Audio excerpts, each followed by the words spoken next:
మలబార్ వేప ఇది రెండో క్రాప్, సెకండ్ క్రాప్. ఇది మొదట 5.5 సంవత్సరాలకు కట్ చేసిన తర్వాత మళ్ళీ 8 నెలలకే మలబార్ వేప ఈ విధంగా గ్రోత్ వచ్చింది. ఈ విధంగా రావడం అనేది చాలా గ్రేటు.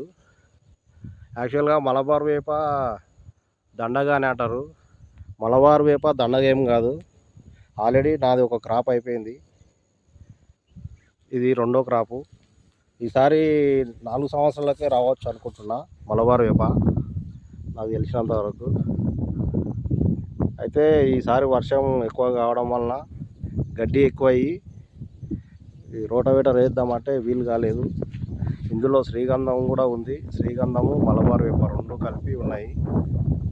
మళ్ళీ ఇది తోట రోటవేటర్ వేసిన తర్వాత నీట్గా అయిన తర్వాత ఫుల్ లెంత్ వీడియో చేద్దామని అనుకుంటున్నాను. ఓకే అండి, థ్యాంక్ యూ.